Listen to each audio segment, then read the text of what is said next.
Cinta di beranda kos. Matahari sore memancarkan sinar hangatnya ke halaman rumah Larasati, ibu kos berusia 41 tahun, yang hidup mandiri di sebuah rumah besar peninggalan orang tuanya. Rumah itu telah lama ia jadikan kos-kosan, tempat berlindung bagi mahasiswa dan pekerja muda yang datang dari luar kota. Dengan rambut yang ditata sederhana dan wajah yang selalu dihiasi senyuman, Larasati dikenal ramah dan penuh perhatian oleh para penghuni kosnya. Hari itu, Larasati sedang menyapu halaman ketika sebuah motor berhenti di depan gerbang. Seorang pria muda turun dengan membawa koper besar dan ransel. Dengan jaket kulit yang sudah sedikit lusuh dan wajah lelah, ia memandang ke arah Larasati sambil tersenyum kecil. "Permisi, Bu," sapa pria itu sopan. "Apa masih ada kamar kosong di sini?" Larasati mengangkat wajah, menyeka peluh di dahinya. "Oh, masih, Mas. Mau lihat dulu?" Andra, pria 25 tahun itu, mengangguk. Ia mengikuti Larasati yang dengan ramah menunjukkan kamar kosong di lantai atas. Langkah mereka menimbulkan gema kecil di lorong panjang rumah itu, memberikan kesan rumah kos yang klasik namun nyaman. Kamar ini dekat dengan dapur dan kamar mandi.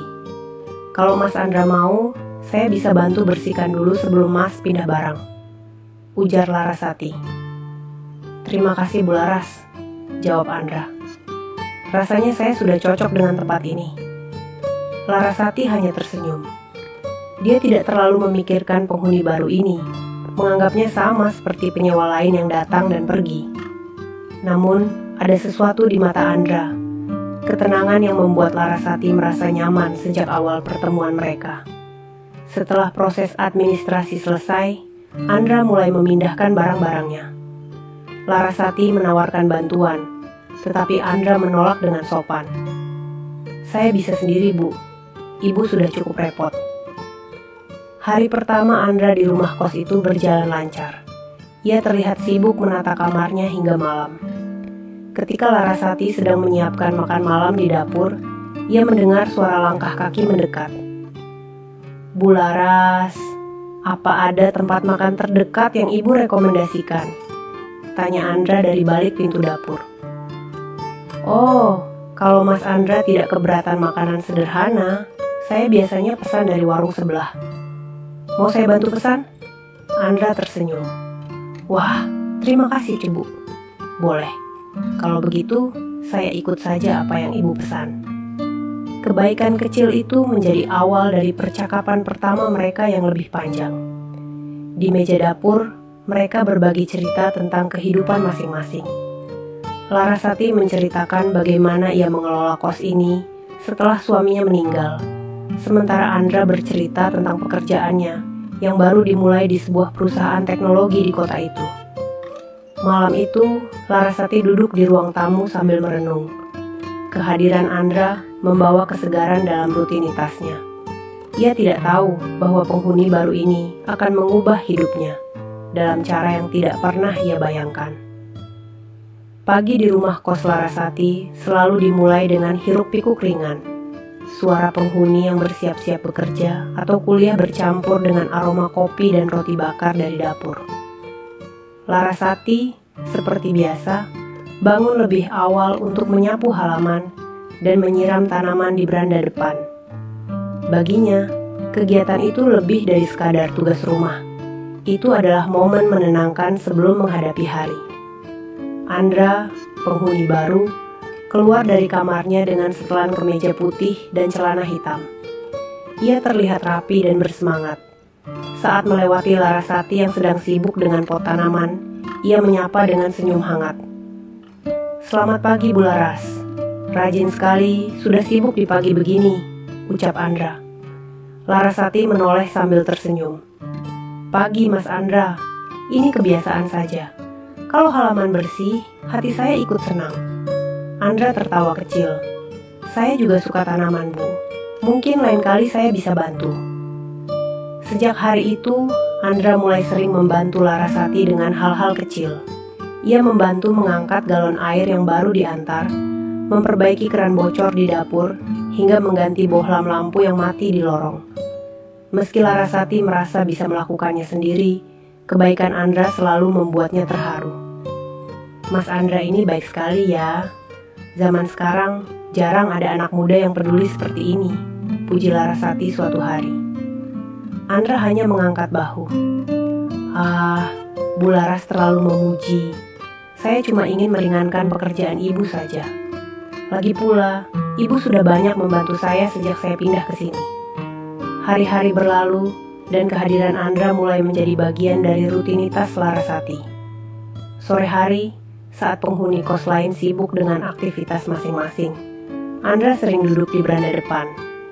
Ia membawa secangkir kopi dan buku untuk membaca. Larasati, yang juga sering duduk di sana untuk menikmati udara sore, mulai terlibat dalam percakapan ringan dengannya. "Anda suka baca, Mas?" tanya Larasati suatu sore. "Ya, Bu. Saya suka buku motivasi atau novel. Membantu saya rileks setelah kerja," jawab Andra sambil menunjukkan buku di tangannya. Larasati tersenyum. "Dulu saya juga suka membaca, tapi sekarang lebih banyak waktu habis untuk urusan rumah ini."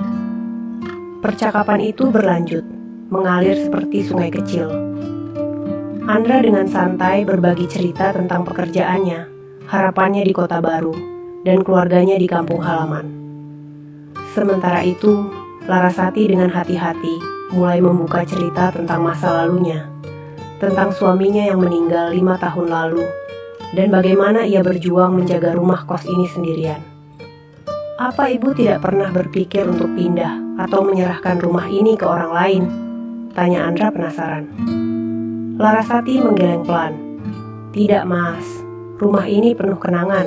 Kalau saya menyerah, rasanya seperti kehilangan sebagian diri saya." Andra terdiam sejenak, seolah memahami kedalaman jawaban itu. Dalam hati, ia semakin kagum pada Larasati. Wanita itu memiliki kekuatan yang tidak banyak orang miliki. Kekuatan untuk terus bertahan dan menjaga apa yang ia cintai. Hubungan mereka mulai menjadi lebih dari sekadar penghuni dan pemilik kos. Andra sering membawa makanan kecil untuk Larasati saat ia pulang kerja. Sementara Larasati kadang-kadang membuatkan sarapan untuk Andra di pagi hari. Keakraban itu terasa hangat dan alami, tetapi tanpa mereka sadari, mulai ada bisikan-bisikan kecil dari penghuni kos lainnya. "Bu Laras sama Mas Andra kok dekat sekali ya?" bisik seorang penghuni wanita pada temannya di dapur. "Mungkin cuma akrab, tapi kalau lihat mereka ngobrol di beranda, kesannya lebih dari sekadar ibu kos dan penyewa," jawab temannya sambil tertawa kecil. Desas-desus itu mulai menyebar di antara penghuni kos. Larasati mendengar bisikan-bisikan itu dan merasa gelisah. Ia tidak ingin menciptakan kesan buruk di mata orang lain. Di sisi lain, kehadiran Andra memberikan warna yang berbeda dalam hidupnya. Namun, Larasati mencoba menjaga jarak. Ia mulai mengurangi obrolan sore di beranda dan bersikap lebih formal saat bertemu Andra.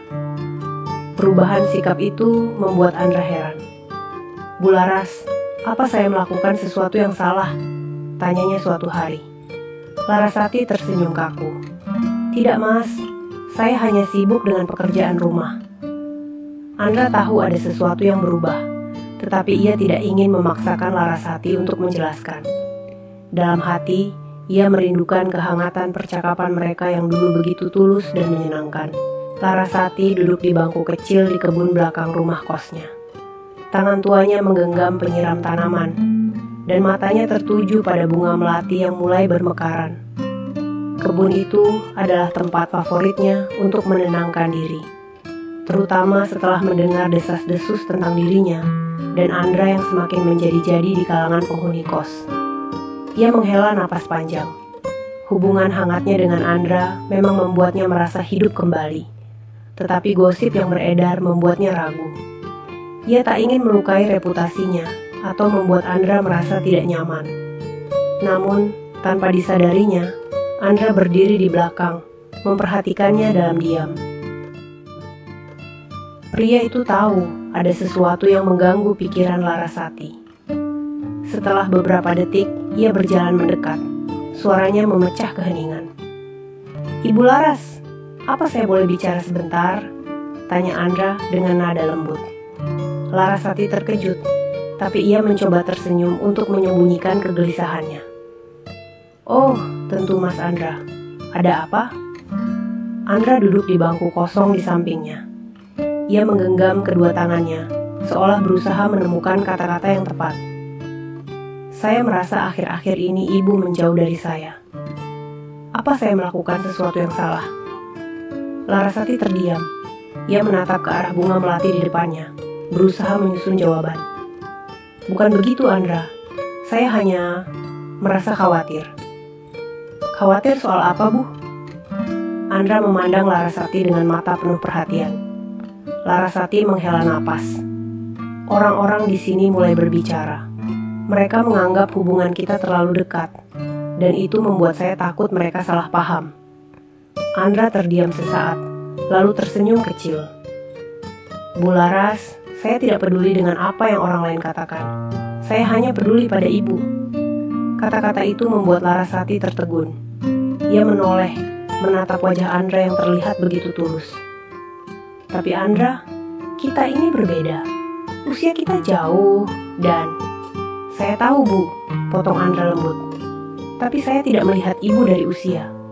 Saya melihat ibu dari kebaikan hati dan kehangatan yang ibu miliki. Sejak saya datang ke sini, ibu sudah membuat saya merasa seperti di rumah."